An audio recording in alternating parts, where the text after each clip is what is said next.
Marjorie Taylor Greene sits down with Meets the Press regarding the attack on Venezuela prior to her exiting her position in Congress. And as she said, same old Washington playbook.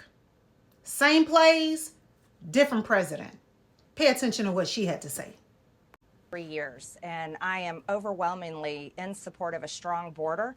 I impeached Secretary Mayorkas. Those were my articles of impeachment that passed the House because fentanyl overdoses skyrocketed to 280% in my own district.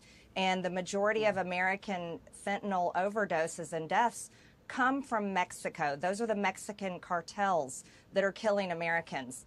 And so my pushback here is if this was really about narco-terrorists and about protecting Americans from cartels and drugs being brought into America, the Trump administration would be attacking the Mexican cartels. Now, I am not defending Maduro, and of course, I'm happy for the people of Venezuela to be liberated, but Americans celebrated the liberation of the Iraqi people after Saddam Hussein. They celebrated the liberation of the Libyan people after Gaddafi, and this is the same Washington playbook that we are so sick and tired of, that doesn't serve the American people, but actually serves the big corporations, the banks, and the oil executives.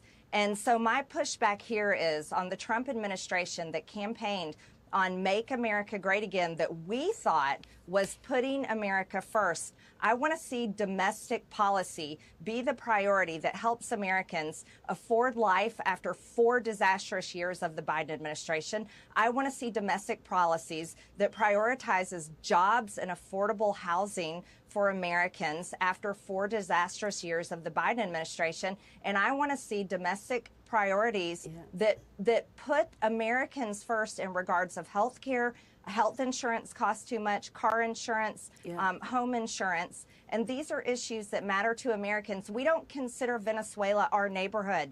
Our neighborhood is right here in the 50 United States, not in the Southern Hemisphere. Well, let me ask you, because President Trump says he gets to decide what America First means. Does America First mean whatever President Trump says it does? You know, America First should mean what was promised on the campaign trail in 2024.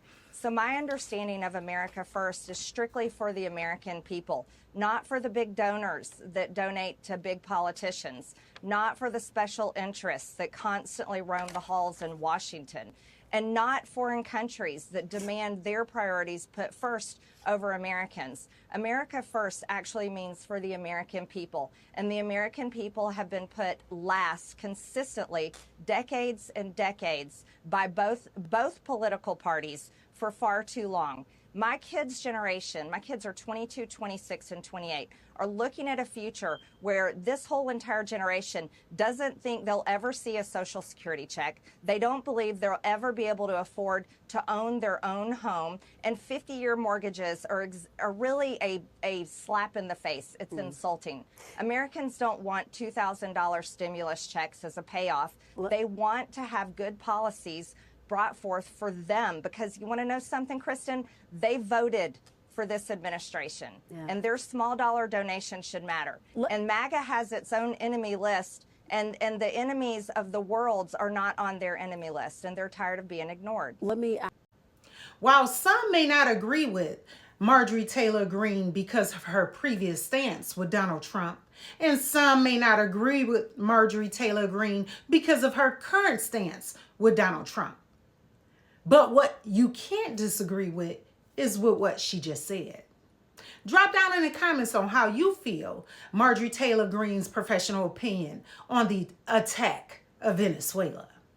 And don't forget to like, share, and follow me for more controversial topics.